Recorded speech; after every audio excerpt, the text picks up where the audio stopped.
Bonjour à toutes et à tous. Nous sommes réunis aujourd'hui pour le 4e regard croisé, la transition des mobilités.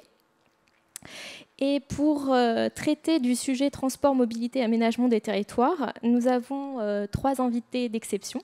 Nous avons dans un premier temps Monsieur de Romanet, président directeur général du groupe ABP. Bonjour monsieur. Nous avons également Monsieur Trévien, économiste au ministère de la Transition économique et solidaire. Bonjour monsieur. Et enfin, Monsieur Coldefy, conseiller président de Transdev, directeur du programme de mobilité 3.0 ATEC ITS France. Bonjour, monsieur. Alors, cette problématique des transports et de la mobilité s'inscrit dans un contexte tout à fait actuel avec la pandémie de la Covid. Cette pandémie bouleverse un petit peu les pratiques des mobilités et des transports des sociétés et met en perspective plusieurs éléments. Premièrement, elle interroge la mobilité comme une valeur positive dans le cadre d'une analyse géographique, puisqu'elle resserre en fait et recentre les territoires, recentre les mobilités sur les territoires de proximité. Deuxièmement, elle met en perspective cette pandémie, les dépendances et les interdépendances aux réseaux lointains et connectés. Et troisième élément, elle montre les atouts et les faiblesses des réseaux, des territoires qui nous sont proches. Alors évidemment, la question du transport et de la mobilité et des entreprises est liée également au changement climatique qui intéresse les entreprises au premier plan et qui amène cette question: comment les entreprises peuvent-elles relever les nouveaux défis? Alors, pour mener à bien cette interview, 3 axes vous sont proposés, 3 axes à l'étude vous sont proposés. Premier axe, un état des lieux de la mobilité des transports sur les territoires des entreprises, afin de mettre en évidence les différents enjeux auxquels elles sont confrontées. Un deuxième axe qui s'intéresse aux nouveaux défis à relever pour ces entreprises, et notamment les solutions envisagées avec un exemple précis autour des ADP. Et enfin, les liens entre transport, mobilité et aménagement du territoire autour de la question des acteurs. Alors c'est un sujet qui intéresse particulièrement nos auditeurs, puisque beaucoup d'entre eux sont des professeurs du secondaire, et la question des transports s'inscrit dans les programmes scolaires, notamment en sciences économiques et sociales, en économie-gestion, et surtout dans les programmes de seconde en géographie, avec cet intitulé qui s'intéresse aux mobilités, transports et enjeux des aménagements. Donc on est en plein dans la question de ce regard croisé qui s'intéresse à la transition des mobilités. Alors pour commencer, une première question vise à faire un constat sur l'offre, enfin pas simplement l'offre, mais l'offre et la nature des mobilités et des transports sur les territoires des différentes entreprises. Alors que pouvez-vous nous dire, par exemple, Monsieur Trévien, sur cet état des lieux? Alors, merci de me passer la parole et de m'avoir invité. Donc, je vais vous présenter quelques chiffres pour lesquels j'ai préparé un diaporama. Quelques chiffres qui ont pour objectif de donner un petit état des lieux en fait sur transport et transition énergétique. Moi, je me suis centré dans mon intervention sur ce qui concerne les flux de marchandises et en ce qui concerne les transports de voyageurs. Je laisserai les autres intervenants intervenir. Alors, bon, premier élément qui me semble important à avoir en tête, c'est que les transports, c'est un tiers des émissions de gaz à effet de serre en France. Et quand on compare la situation en 90 et la situation en 2019, on voit que les transports sont le seul secteur pour lesquels ces émissions ont augmenté. Alors, bon, il faut un petit peu modérer ce constat et avoir en tête qu'ici, on est sur des émissions en France et que si on raisonne non pas en termes d'émissions en France, mais d'empreinte carbone des Français, c'est-à-dire les émissions qui sont liées à toutes les activités et toutes les consommations des Français, par exemple les émissions de gaz à effet de serre lors de la production de biens qui sont produits à l'étranger, on aurait notamment un poids de l'industrie qui se serait beaucoup moins restreint et probablement un bilan un peu moins défavorable au transport. Donc, je pense que c'est important à avoir en tête quand on voit cette diminution générale des émissions de gaz à effet de serre dans tous les secteurs excepté les transports. Alors, les émissions de transport, qu'est-ce que c'est ? c'est beaucoup de la route, plus de la moitié des émissions dues à la voiture, mais aussi beaucoup aux véhicules utilitaires et aux poids lourds.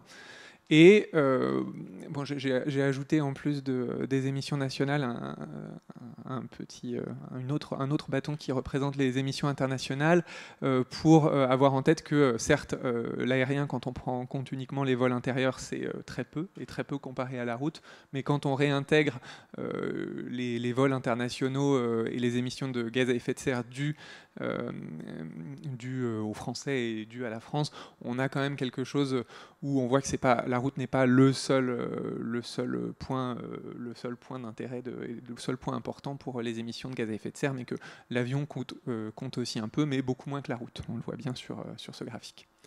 Alors, bon, pourquoi est-ce que ça a progressé sur les 30 dernières années? Déjà parce que les flux ont augmenté. C'est vrai pour les flux de voyageurs et c'est vrai aussi pour les flux de marchandises qui ont augmenté, à l'exception de la période de la crise. On a une diminution des flux de marchandises dans la crise, suivie d'une légère stagnation, mais depuis le milieu des années 2010, les flux de marchandises en France sont repartis à la hausse. Et il faut avoir en tête que ces flux sont principalement transportés par la route. En 2019, on a 90% des marchandises qui sont transportées par la route, et c'est plus qu'en 1990 où c'était seulement 75%. Donc cette évolution, elle s'explique beaucoup en fait par la chute du fret ferroviaire, où on est passé d'un peu plus de 20% à un peu moins de 10%. Et il faut avoir en tête qu'en Europe, la France est dans une situation plutôt mauvaise en termes de fret ferroviaire, puisqu'on a moins de 10%, alors que la moyenne européenne de l'UE à 27 est de 18%. Et on voit que notamment en Europe de l'Est, on peut avoir des taux qui sont au-delà de 25 et 30% pour les transports de marchandises par rail. Et puis, en fait, pourquoi est-ce que ces transports de marchandises émettent beaucoup d'émissions de CO2? Puisque en fait, la quasi-totalité des poids lourds roulent au gazole. On a une part vraiment très limitée de carburation alternative aujourd'hui. Donc là, je vous présente les chiffres du 1er janvier 2021. C'est vrai aussi pour les véhicules utilitaires, donc qui transportent moins de marchandises et puis qui ne servent pas que à transporter des marchandises, mais qui sont plus petits et donc du coup participent quand même beaucoup qui sont quand même assez nombreux, qui sont beaucoup plus nombreux que les poids lourds et participent quand même beaucoup à l'émission des gaz à effet de serre des transports. Bon, un petit point un petit peu moins négatif, c'est que en 2021, notamment pour les voitures possédées par des sociétés, on a 7-8% de ces voitures qui utilisent des carburants alternatifs, donc soit hybrides rechargeables, soit électriques. Et c'est beaucoup plus que les voitures des particuliers qui sont plus anciennes et qui utilisent quasiment exclusivement soit du diesel, soit de l'essence.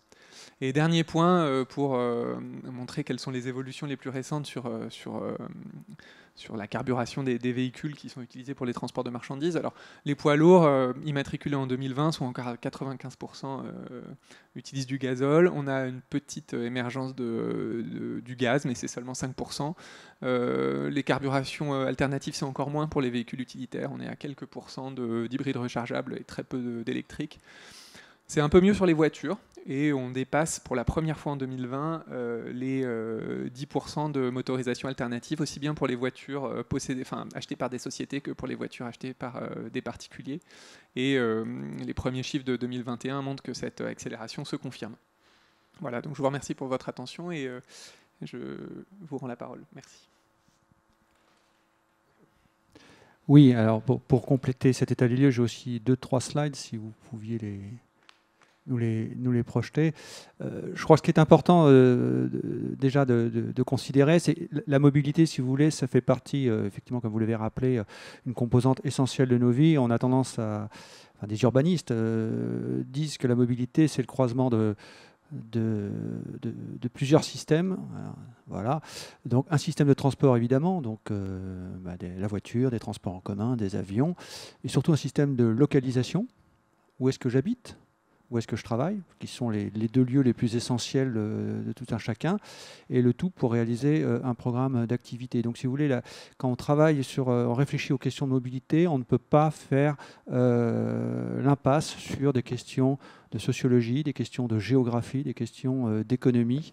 Et c'est important d'avoir une dimension, puis d'urbanisme évidemment, une dimension systémique un peu complète, sinon on tombe vite dans les simplismes. Et la mobilité, c'est pas une neuroscience, donc tout le monde peut en parler. Et les conversations de café du commerce, malheureusement, mobilisent pas mal les débats sur ces sujets-là. Je vais aller assez vite parce que ça a été dit. Simplement, c'est une autre représentation. Donc vous voyez que la voiture, c'est un peu plus de la moitié des émissions de la mobilité. Donc c'est 16% des émissions totales de la France. La voiture, c'est ça, et c'est 20 fois plus que l'avion.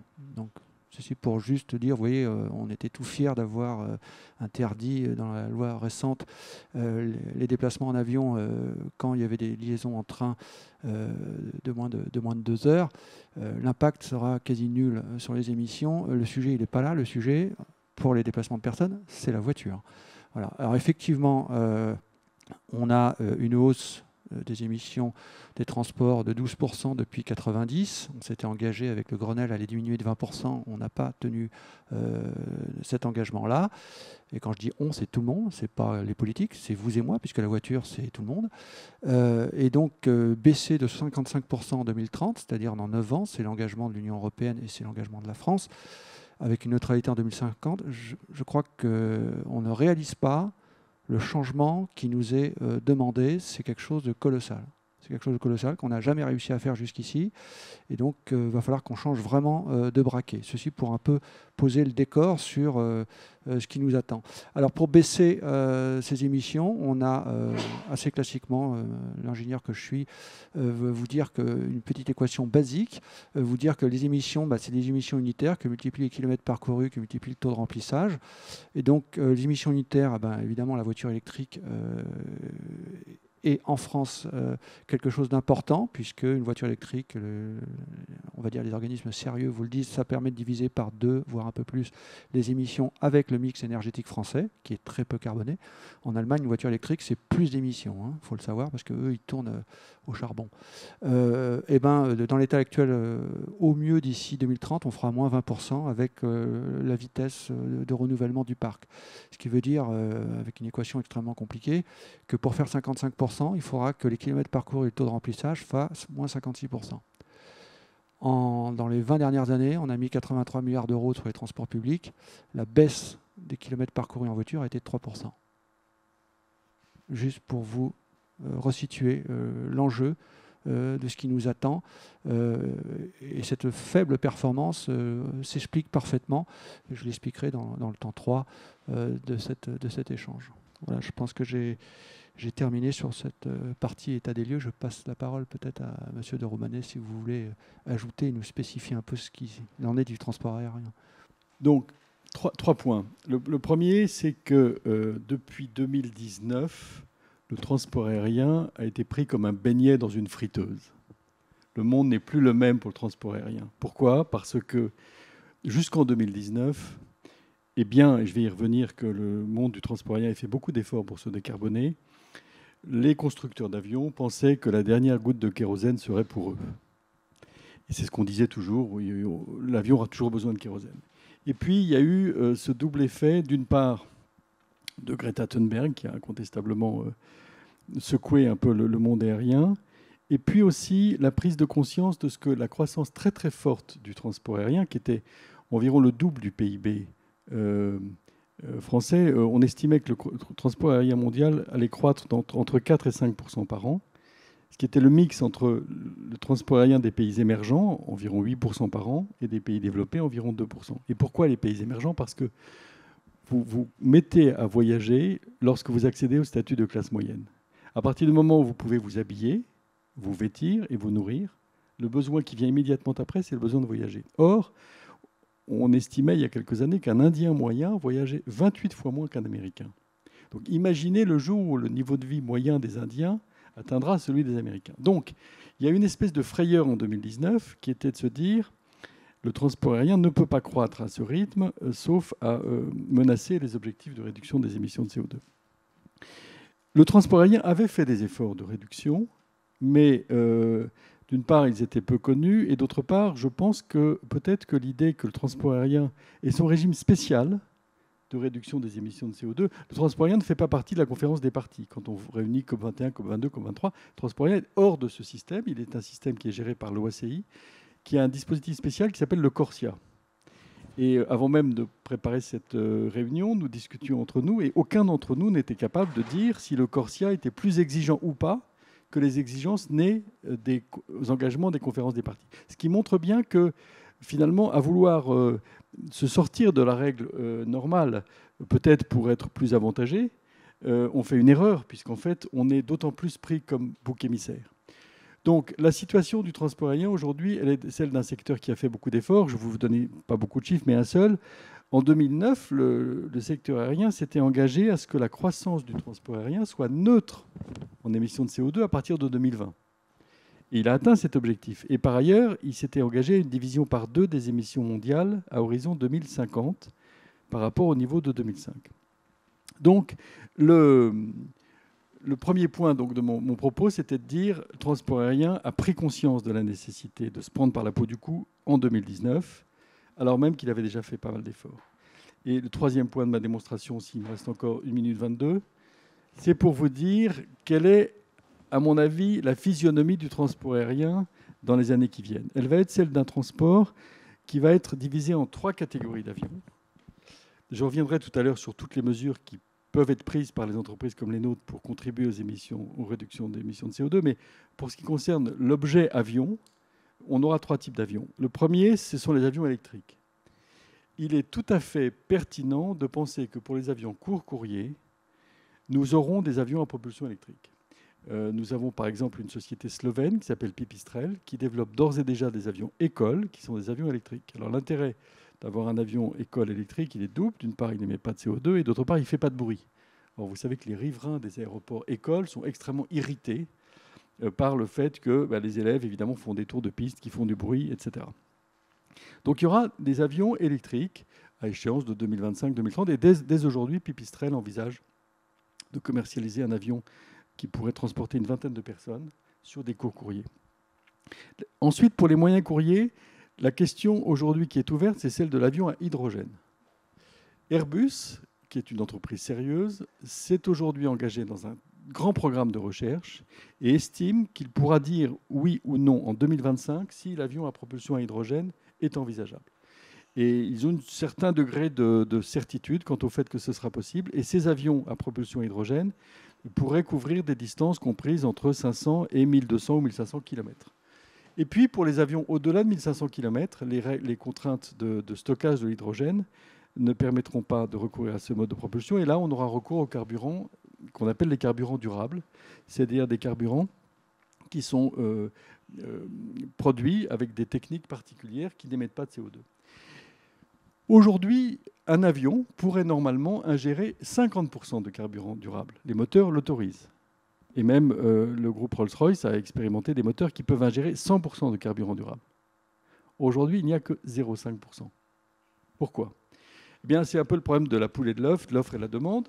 La demande des compagnies aériennes était totalement nulle parce que ça coûte plus cher et que les compagnies aériennes, vous le savez, sont dans un métier tellement concurrentiel que si vous êtes à 2 € de différence, vous perdez une place dans le comparateur de prix. Donc même si c'est quelques euros, les compagnies aériennes ne voulaient pas entendre parler de carburant durable jusqu'en 2019.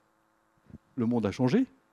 Avec Ben Smith, récemment, nous avons fait une conférence de presse avec tambour et trompette pour dire qu'il y avait 16% de carburant durable dans un vol Paris-Montréal. Mais les compagnies n'étaient pas les seuls responsables. Les fabricants de pétrole n'avaient pas de production de carburant durable. Je me souviendrai toujours, en 2019, j'avais vu le président de Total et je lui avais demandé s'il pouvait nous produire des carburants durables pour le transport aérien. Il m'avait dit oui, tout à fait. D'ailleurs, nous avons une usine à la Med et nous allons utiliser de l'huile de palme pour faire des carburants durables. Je suis rentré à la maison et j'ai expliqué à ma directrice du développement durable qu'on allait donc utiliser l'huile de palme de la Med. Elle m'a dit « Oh, mais n'y pensez pas. L'huile de palme, c'est complètement polluant, ça détruit la forêt primaire en Indonésie, etc. » Donc vous voyez, en 2019, on était un peu à l'âge de pierre de la prise de conscience de ce que pouvait être la nécessité pour les pétroliers de produire du carburant durable de façon industrielle sans forcément détruire la forêt primaire. J'étais déjà un peu trop long, mais voilà à peu près le monde de demain du transport aérien, électrique pour les petites distances, hydrogène pour les moyennes distances et carburant durable, jusqu'à 100%, mais ça coûtera plus cher. Et mon dernier mot sera de dire que La décarbonation du transport aérien nécessitera des investissements et des coûts de fonctionnement un peu plus élevés. Le choix entre le financement par le contribuable et le passager me paraît établi. On ne peut pas demander au contribuable de financer cela, et donc ça nécessitera probablement une hausse du coût des billets d'avion. Merci beaucoup. Alors, je me permets de rebondir sur votre intervention qui met en perspective l'idée de la complexité des enjeux de transport et de mobilité. Vous avez mis en perspective l'idée de décarboner. Ça, c'est un axe fort de vos 3 interventions. Décarboner, mais également suivre les avancées techniques, technologiques et scientifiques pour répondre à ces enjeux-là. Et également l'enjeu du temps long, qui est prégnant en fait dans le transport aérien notamment. Vous l'avez dit, on ne peut pas se permettre de perdre 1 euro, mais en même temps, décarboner nécessite de réfléchir sur des solutions sur du temps long. Alors l'idée est de rebondir sur le 2e axe et de vous interroger sur la manière dont les entreprises pourraient prendre à bras le corps justement la nécessité des différentes transitions qui reprennent l'idée du développement durable, mais pas seulement, pour répondre aux enjeux du transport et de la mobilité de demain. Monsieur Trévien. Oui, alors moi je pense que la première transition qu'il faut mentionner en ce qui concerne le transport, c'est peut-être la crise sanitaire. Et on est habitué, en tout cas en tant que service qui produit des statistiques de transport, à des évolutions assez lentes des comportements de mobilité, que ce soit pour les flux de marchandises ou pour les flux de passagers. Et on a eu en une année, en fait, des évolutions extrêmement rapides, plutôt à la baisse, enfin complètement à la baisse des mobilités. Et aujourd'hui, bien malin celui qui saurait dire ce que sera le secteur des transports, enfin en tout cas jusqu'à quel point on va revenir à la situation antérieure quand on va sortir de la crise sanitaire. On a observé une baisse des émissions de CO2 des transports en 2020 qui nous ramenait à peu près au niveau de 90. Probablement que cette baisse était temporaire, mais à quel point l'était-elle? Donc ça, c'est la première transition qui me semble important à mentionner, transition dans laquelle on est et dont on ne sait pas exactement comment on va sortir. Et puis, bon, moi, ça m'inspire deux points peut-être un peu plus périphériques, mais quand même importants, en lien avec cette question des transports, des entreprises, sur à la fois les façons de travailler et les façons de consommer. Puisque je voulais parler notamment du commerce électronique et de ces nouvelles façons de consommer qui peuvent à la fois être des opportunités, mais aussi qui présentent des risques en termes de décarbonation de l'économie, puisque le commerce électronique, ça peut être une avancée quand on considère que au lieu d'aller acheter une cafetière dans un centre commercial, de se déplacer en voiture, une voiture qui pèse 1 tonne ou 1,5 tonne, et de ramener la cafetière qui pèse 10 kg dans le coffre de la voiture, on a la possibilité de se faire livrer directement chez soi par un professionnel de la logistique. Voilà, ça c'est une opportunité. Le risque, c'est que on demande à être livré en moins de 24 heures et que du coup la mutualisation des flux qui pourrait permettre justement de limiter les émissions de CO2 de chaque cafetière transportée en permettant de bien structurer les flux, de s'assurer que les utilitaires qui rentrent en ville pour livrer des colis en ressortent avec d'autres colis. Donc ça, c'est des choses qu'il faut penser dans de cette question de décarbonation des mobilités. Et puis sur les façons de travailler, on parle beaucoup de télétravail aujourd'hui. Et on dit beaucoup, ce qui est possible, que le télétravail va permettre de réduire les émissions de CO2 dues au déplacement domicile-travail, puisque au lieu de se rendre 5 fois par semaine au travail pour l'organisation la plus classique du travail, hein, qui est de moins en moins... qui est de plus en plus challengé, on va dire. Mais le risque aussi, c'est que on ait une adaptation du comportement des agents économiques, des consommateurs, comme on a pu l'observer par exemple dans le cadre de la rénovation énergétique, et que en fait le télétravail, ça représente aussi une baisse du coût monétaire et du coût temporel des déplacements, puisque vous vous rendez moins souvent sur votre lieu de travail, donc ça vous coûte moins cher par exemple en carburant si vous vous déplacez en voiture, et vous passez moins de temps dans les transports. Et donc, c'est de la microéconomie très basique, hein, mais si le prix d'un bien baisse, il y a de fortes chances pour que sa consommation augmente. Et donc, qu'est-ce que ça veut dire en termes de déplacement domicile-travail? C'est que les gens pourraient, par exemple, pour avoir un logement plus grand, adapter leur localisation pour aller s'établir plus loin de leur lieu de travail. Donc, moi, quand on entend parler de transition, c'est sûr que la décarbonation est importante, mais comme vous nous y invitiez, il faut aussi penser cette décarbonation dans le cadre d'autres transitions qui ne sont pas forcément initialement liées à la question du développement durable des transports, mais qui, à mon avis, comptent beaucoup dans ce qui sera le bilan énergétique et le bilan environnemental des transports dans 10 ans ou dans 20 ans. Voilà, je vous rends la parole. Merci. Oui, alors sur ces histoires de temps long, qu'est-ce qui peut changer aujourd'hui et qu'est-ce qui dure? Alors, j'ai 2 petites slides pour illustrer ça, si vous les avez. Hop, vous y étiez. Voilà. Ici, vous avez la courbe. Donc, c'est une thèse d'un jeune chercheur très intéressant, Aurélien Bigot, qui a soutenu sa thèse à Polytechnique en novembre dernier. J'ai rajouté la courbe du PIB. Donc, vous avez en bleu les kilomètres intérieurs par habitant et par an. En rouge, les kilomètres avec l'aérien international. Et en vert, vous avez le PIB. Donc, vous voyez qu'il y a déjà une relative corrélation entre la croissance des revenus avec la mobilité. C'est ce qu'expliquait M. de Romanet, c'est-à-dire qu'une fois que vous êtes sorti de la survie, la ressource rare, c'est le temps. Et donc, vous remplissez vos journées. Et on voit que depuis 2000, en termes de kilomètres antérieurs, on a une stagnation à 45 kilomètres par habitant par jour. C'est-à-dire que la vitesse aujourd'hui est d'à peu près 40 km/h en moyenne quand vous vous déplacez sur toute l'année.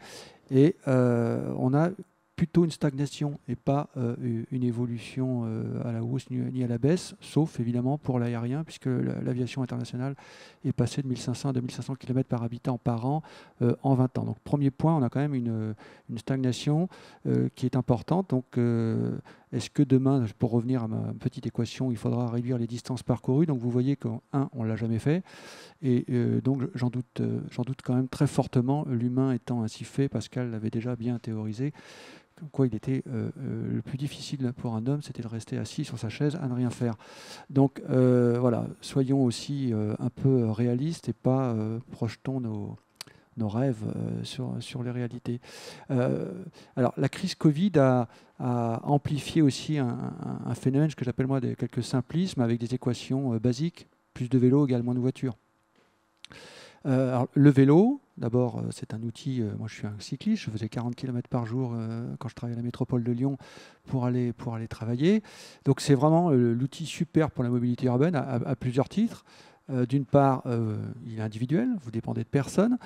Ça va en ville aussi vite qu'une voiture, ça dépend de votre coup de pédale. Mais maintenant, vous avez le vélo assistant électrique. C'est vrai, hein, en ville, en France et en Europe, vous avez un carrefour tous les 100 mètres, donc un feu, un stop ou une priorité.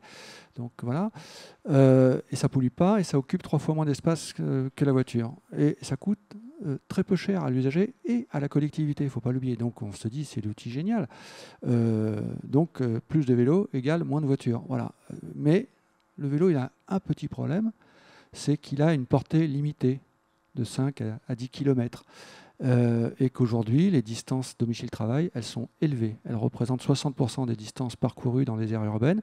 Pourquoi? Parce que les deux dans un couple travaillent, les emplois sont métropolitains, vous changez d'emploi, etc. Donc habiter près de son lieu de travail, déjà seul, c'est compliqué. À deux, c'est quasi mission impossible. Et donc ces distances-là, domicile-travail, sont très peu réalisables en vélo pour l'énorme majorité de la population. J'y reviendrai après. Ceci pour dire que territorialement, les situations sont extrêmement différentes.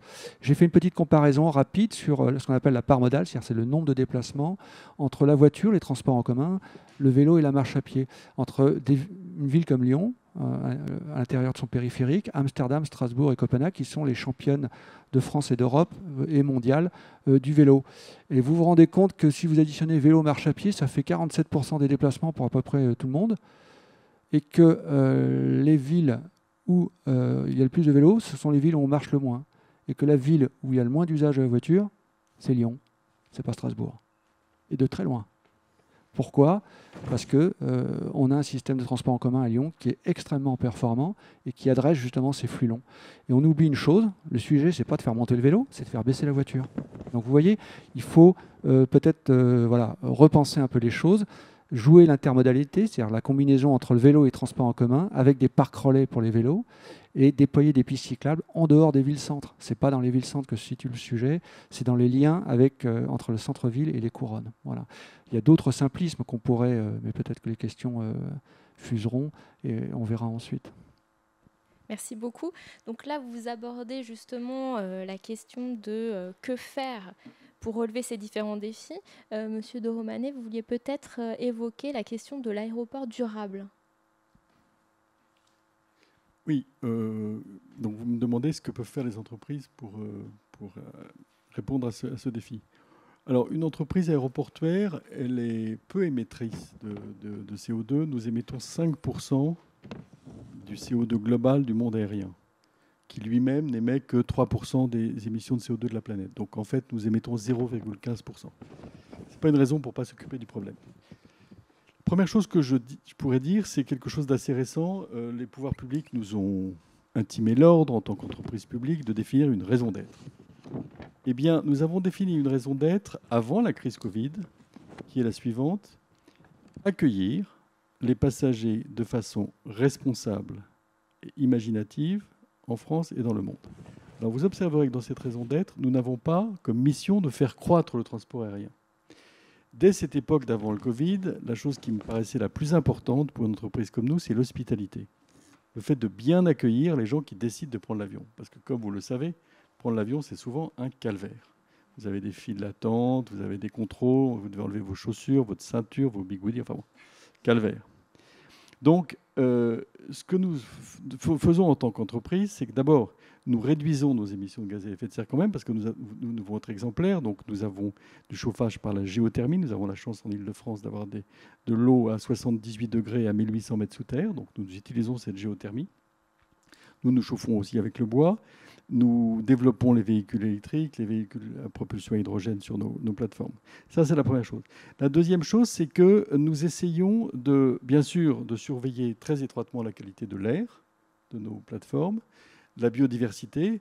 Ça fait un peu hurler les écologistes, mais nos aéroports sont des plateformes exemplaires en matière de biodiversité, parce que les animaux sont extrêmement tranquilles. Donc à Orly, à Charles de Gaulle, vous avez des espèces d'animaux qui n'existent pas dans le reste de l'Île-de-France. Et puis, nous essayons aussi d'être exemplaires pour faciliter la décarbonation du transport aérien en général. Alors, ce n'est pas toujours très facile. Quand, par exemple, dans les structures tarifaires, nous essayons de pénaliser les avions qui émettent beaucoup de CO2, nous n'emportons pas du tout l'adhésion des compagnies aériennes, qui considèrent que ce type d'incitation est totalement contre-productif pour les politiques qu'elles visent à mener. La seule incitation qu'on a réussi à introduire dans nos tarifs, c'est les avions qui font moins de bruit. Mais sur les émissions de CO2, nous n'y sommes pas arrivés la dernière fois que nous avons fait cette tentative.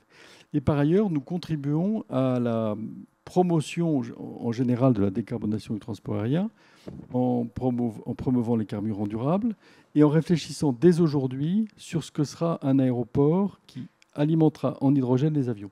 Donc nous avons fait un appel à manifestation d'intérêt au début de cette année pour voir comment on peut introduire l'hydrogène dans nos plateformes, la production d'hydrogène, le stockage d'hydrogène, l'alimentation en hydrogène des avions.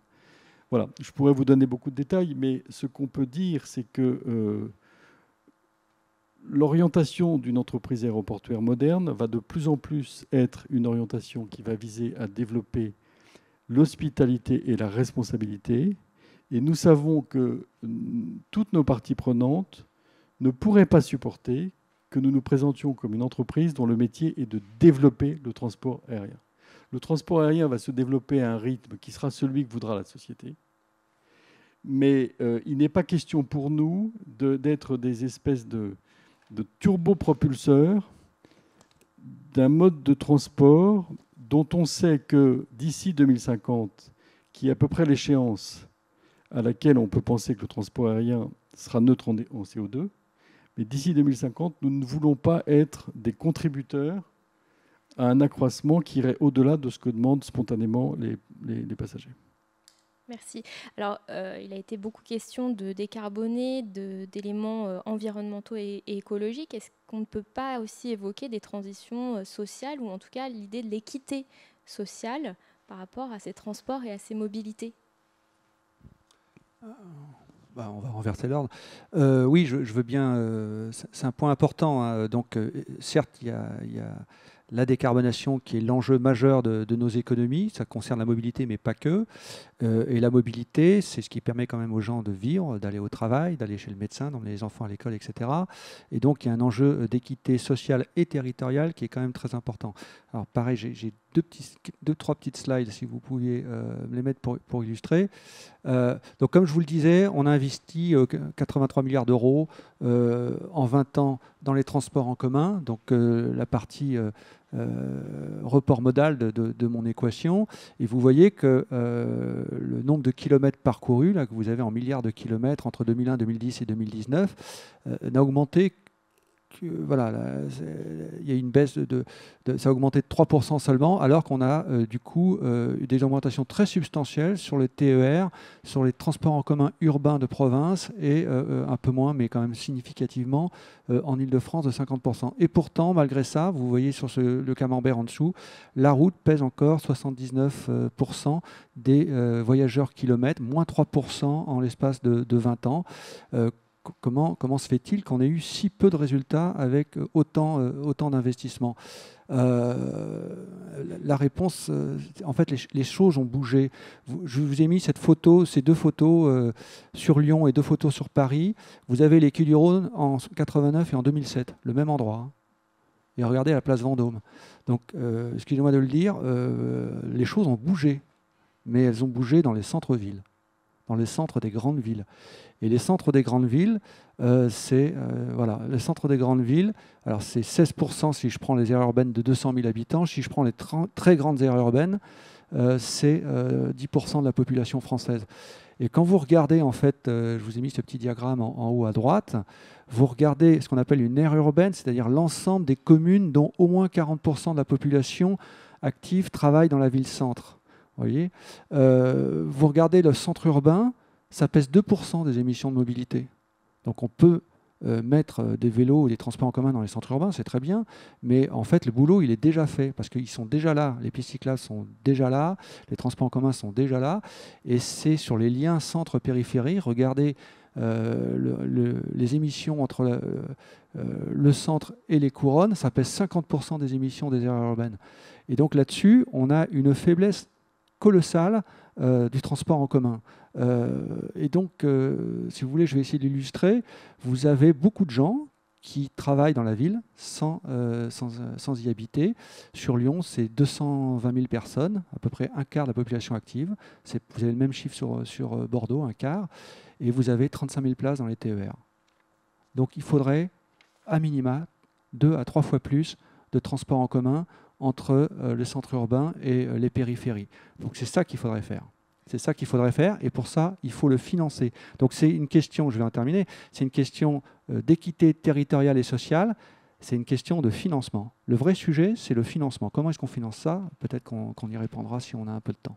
Alors, vous me tendez une perche, effectivement, parce que vous évoquez la question des territoires, la question des financements, et donc, in fine, la question des interrelations entre les différents acteurs qui vont interagir sur un territoire commun, qui n'a pas forcément les délimitations administratives, qui va se jouer à différentes échelles.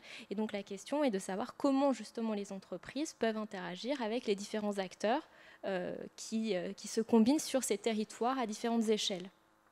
Monsieur Dromanet. Alors, rapidement, oui. Excusez-moi, rapidement, parce que nous avons... Il reste quoi, 12 secondes? Non, je vous laisse 5 minutes et après il y a les questions. Génial. Les aéroports ont été construits assez loin des villes, comme des espèces d'îles. À l'époque, autour d'Orly, en 1920 à peu près, il n'y avait rien, et à Charles de Gaulle, il n'y avait rien non plus en 1974. Et les concepteurs d'aéroports avaient dès le début considéré qu'il fallait que ces îles soient reliées au centre par des chemins de fer. On est encore en train de se battre pour le Charles de Gaulle Express. Donc, il y a loin de la coupe aux lèvres. Et nous savons, en tant qu'aéroport, que nous ne pouvons pas survivre si nous ne sommes pas amis de nos écosystèmes. Donc la première chose, c'est, comme l'a très justement dit M. Koldefy, non pas seulement développer le transport en commun pour le plaisir, mais surtout diminuer l'usage de la voiture. C'est la raison pour laquelle nous travaillons beaucoup, non seulement sur le développement du CDG Express, sur lequel je ne parlerai pas parce que là, il me faudrait 48 minutes, mais aussi de l'intermodalité. Dans quelques années, la gare du 2E à Charles de Gaulle sera plus importante que la gare de Lyon-Pardieu. Nous avons le président de la République qui a lancé le Roissy-Picardie, donc nous allons avoir des flux de trains qui vont arriver de la Picardie. Et puis, nous avons de plus en plus de TGV qui vont venir alimenter directement Charles de Gaulle. Si vous ajoutez à ça l'arrivée du CDG Express, qui est un moyen ferré, si vous ajoutez à cela qu'on va ouvrir un nouveau terminal qui aura également une liaison ferrée pour desservir les autres terminaux, le sujet de l'interconnexion entre le ferroviaire et l'aérien va être crucial. Je ne vous ai pas parlé de la ligne 17 du Grand Paris Express qui va aller jusqu'au Mesnil-Amelot. Donc, le sujet de savoir qui va être le coordinateur de l'interrelation entre le rail et l'aérien va être un sujet majeur des 10 années qui viennent, qui va occuper beaucoup de nos équipes, avec évidemment beaucoup de trous noirs. Je ne vous raconte pas les guerres picrocolines qui vont exister entre la Société du Grand Paris et ADP pour savoir qui va financer la gare de la ligne 17. Tu finances le quai à droite, tu finances le quai à gauche, et qui va avoir les revenus des magasins. Enfin bon. Donc, ce sujet d'amicalité, entre guillemets, de l'aéroport vis-à-vis de son territoire, il est très important s'agissant des transports, il est très important s'agissant du bruit. Nous avons des stations de mesure du bruit et nous travaillons en étroite relation avec Airparif et l'Agence de contrôle des nuisances aéroportuaires.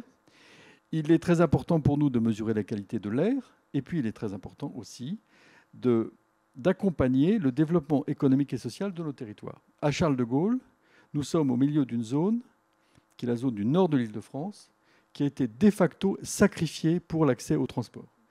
Un certain nombre de chercheurs un peu extrémistes que vous connaissez bien ont fait des études qui montrent que dans des régions peuplées d'ingénieurs en retraite des grandes compagnies de transport, je pense à l'ouest parisien, vous avez toutes les autoroutes, transports en commun qui vont bien.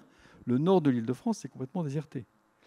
Dans une vie antérieure, j'ai été à la Caisse des dépôts et j'ai vu dans les archives comment on a pu construire à Sarcelles et Gonesse, Garges-les-Gonesse, un ensemble immobilier de 12 000 logements sans le début du commencement d'un transport en commun.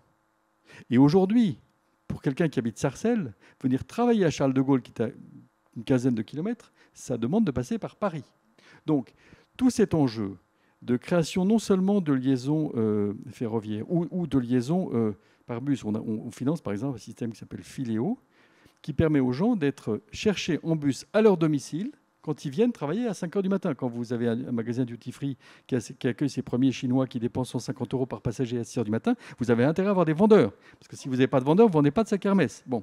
Donc pour ça, on va chercher les gens à leur porte, etc. Donc il faut qu'on soit très engagé sur le plan de l'intermodalité, de la qualité de l'air, des nuisances sonores et aussi de l'accompagnement de l'emploi sur nos territoires. C'est la raison pour laquelle nous avons en chantier un centre de formation au métier de l'aérien à proximité de Charles de Gaulle et que malgré la crise, nous allons essayer de pourvoir aux emplois que nous allons recruter parce que beaucoup de personnes sont parties dans le cadre d'un plan de départ volontaire, mais nous allons remplacer 450 dans les 18 mois qui viennent et nous allons nous efforcer de le faire dans le territoire. Je m'arrête là parce que j'ai déjà passé 5 minutes 02. Merci, monsieur. Vous vouliez intervenir, monsieur. Oui, je voudrais juste préciser que les entreprises, elles font face à une situation spatiale qui est le résultat du choix des individus, des décisions politiques, et qui leur échappe en partie, et qui conditionne en fait beaucoup l'organisation, leur flux de marchandises et des mobilités de leurs salariés. Rapidement, 3 petits points. Sur les 20-30 dernières années, la métropolisation a fait que, et ce qu'on appelle en économie les économies d'agglomération, ont fait que le développement de l'emploi a été porté surtout par les grandes métropoles en France, et c'est des grandes métropoles où forcément les déplacements sont plus longs. C'est le premier point. Le deuxième point, c'est que l'organisation des flux de marchandises est très largement dépendante de la route, aussi dans son organisation spatiale. Un petit chiffre, en 2016, sur les 4000 entrepôts et plateformes logistiques de plus de 5000 m², il y en a 8% qui étaient reliés à un embranchement ferroviaire. Et le reste était du coup complètement dépendant de la route pour l'organisation de ces flux de marchandises. Et un dernier petit point, en France aujourd'hui, on artificialise l'équivalent d'un département français tous les 10 ans. Donc ça veut dire que tous les 10 ans, on transforme en zones urbaines des zones agricoles et des zones naturelles. Et c'est quelque chose qui a été assez établi dans les littératures économiques, cet étalement urbain, qui résulte aussi notamment du goût pour la maison individuelle. Et bien cet étalement urbain, forcément, il induit une dépendance importante à la voiture et parfois aussi une augmentation des distances parcourues. Donc je voulais juste préciser ces forces spatiales qui s'imposent aux entreprises et qui sont le résultat de choix qui les dépassent en partie. Merci. 2 minutes. Monsieur Coldefi, est-ce que ce que Monsieur de Romanet évoquait, la nécessité de la discussion entre les acteurs quand on implante une entreprise, peut être illustré par un exemple concret, peut-être dans les pays du nord de l'Europe? Alors, l'étalement urbain, il est un peu constitutif du poids croissant des villes. Et il y a du bon et du mauvais étalement urbain. On ne peut pas loger tout le monde en centre-ville. Vous voyez déjà Paris, une des villes les plus denses du monde, 20 000 habitants au kilomètre carré. Lyon, on est à 10 000. Et puis, il faut partir de la réalité. Aujourd'hui, pour un habitant dans la ville-centre, vous en avez 3 à l'extérieur sur une aire urbaine. L'étalement urbain ne signifie pas forcément dépendance à la voiture. Le problème, ce n'est pas l'étalement urbain, c'est l'éparpillement, c'est l'émiettement. Vous prenez l'exemple de Stockholm, qui est une ville qui, dès le début du siècle, a voulu orienter son développement à la fois l'habitat et des entreprises autour des pôles de transport en commun. Ça se traduit par quoi? Par des règles du type, on ne construit pas à plus de 2 km, y compris pour les entreprises, d'une gare ou d'un pôle majeur de transport en commun. Ça veut dire en France, très concrètement, vous retirez le permis de construire au maire et vous le passez à l'intercommunalité, et ça répond exactement à ce qui est cité l'exemple de M. de Romanet.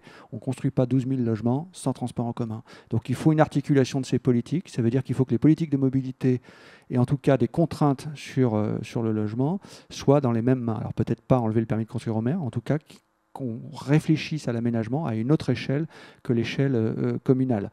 L'autre point que je voulais souligner, qui est important, c'est que lorsque vous faites une ligne de transport en commun, qui est essentielle pour des questions d'accessibilité et de fonctionnement de la ville, une ville sans transport en commun, c'est une ville qui ne peut pas fonctionner pour des questions physiques d'occupation de l'espace public. On ne peut pas gérer le RER A, c'est 1,5 million de voyageurs par an.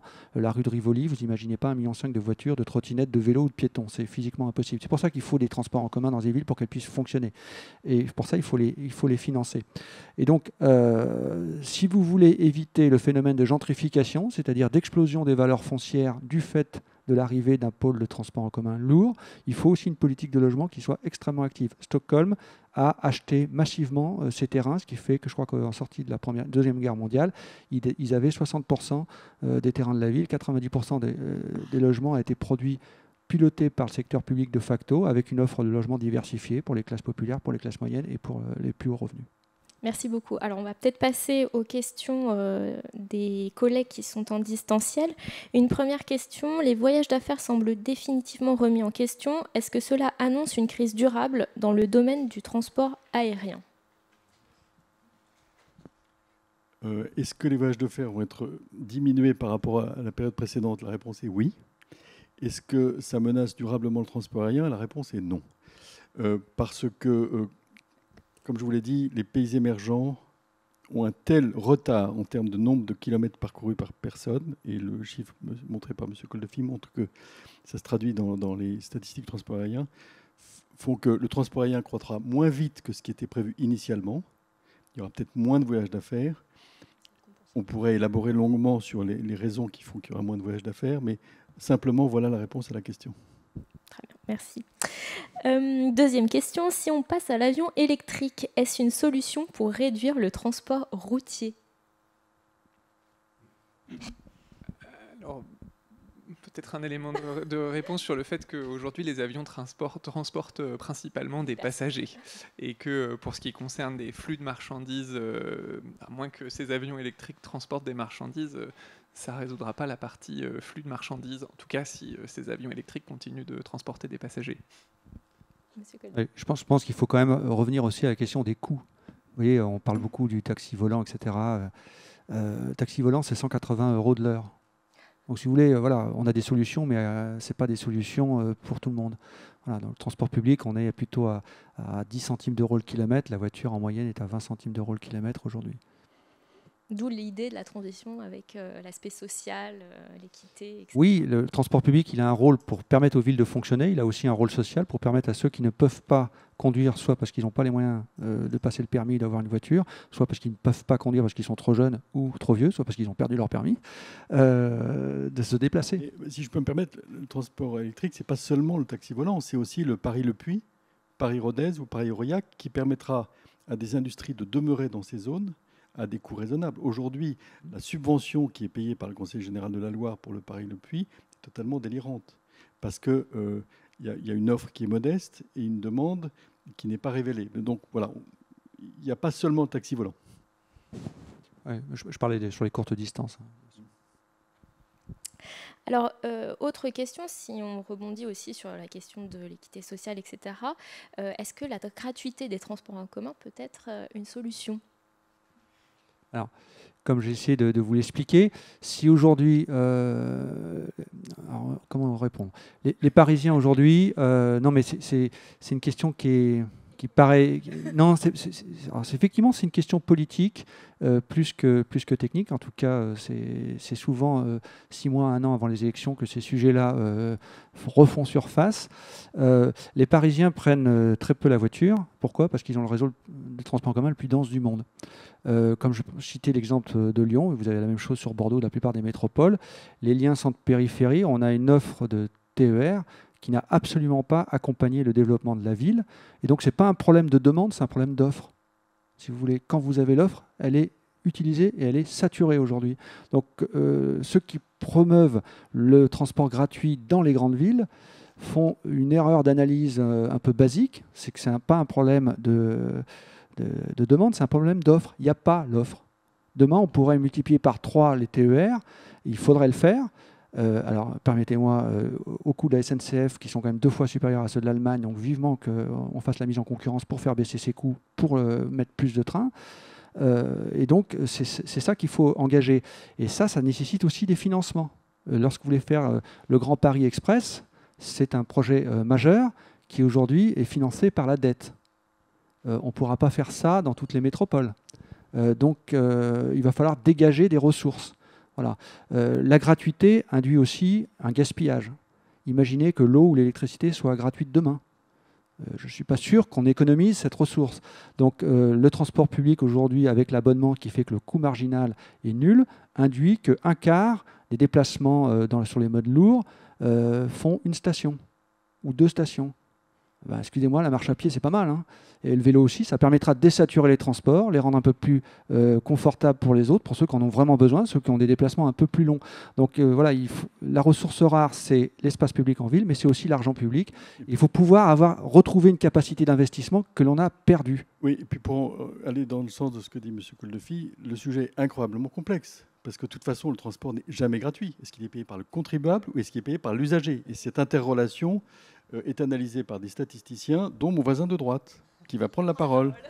Alors moi je me prononce pas sur l'opportunité ou pas de mettre en place la gratuité des transports, mais ce qui est certain, c'est que la question de l'offre de transport, elle est absolument majeure dans la question de l'organisation et du choix de prendre la voiture ou pas. Un petit chiffre, on a regardé les gens qui habitent à moins de 500 mètres d'une station de tram ou d'une station de métro, ils sont 81% à se rendre au travail. Ceux qui habitent à plus d'1,5 km d'une station de métro ou de tram, ils sont 81% à prendre la voiture. Ceux qui habitent à moins de 500 mètres d'une station, ils sont 33% à prendre la voiture. Donc il y a vraiment un lien très très fort, une corrélation très forte entre l'offre d'une part et l'usage de la voiture. Et qui a l'usage de ce mode de transport doux ? Vous aviez proposé des chiffres en disant que, par exemple, les gens qui utilisaient le vélo pour aller à leur travail avaient un profil particulier. C'est essentiellement aujourd'hui des gens qui sont localisés en centre-ville, parce que c'est là où vous avez l'habitat et le travail. Donc, qui peut habiter, c'est ces fameux dizaines de pourcents. Et donc, avec l'explosion des prix de l'immobilier, on a eu un changement complet de sociologie dans les centres-villes. Paris, 45% de cadres. À Lyon, on est à 30%. À Strasbourg, on est à 35%. La seule ville qui reste dans la moyenne nationale, c'est Marseille. Vous voyez, qui a une image de ville pauvre, etc. En fait, ils sont juste dans la moyenne nationale en termes de sociologie.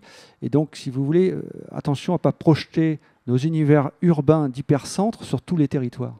Voilà. Ce qui est possible en centre-ville ne sera pas forcément ailleurs. Pour avoir fait beaucoup de vélo et pour aller travailler, prendre une piste cyclable, prendre une route le matin en périurbain, c'est dangereux. Voilà. Il faut avoir ça en tête. 30 secondes. Oui, juste un petit point statistique. Les trajets domicile-travail de moins de 5 km, c'est un tiers. Et on voit quand même qu'au-delà de 5 km, la part des marcheurs, elle est quasiment nulle, et celle des cyclistes diminue fortement. Et sur l'environnement du trajet, c'est-à-dire est-ce que je fais mon trajet en zone urbaine ou en zone rurale ou extra-urbaine, on a 5 fois plus de cyclistes en zone urbaine qu'en zone extra-urbaine, pour des raisons toutes simples de sécurité en fait. C'est-à-dire Bon, très bien, merci beaucoup messieurs pour vos interventions, pour vos éclairages sur ces regards croisés qui s'intitulaient La transition des mobilités. Merci beaucoup.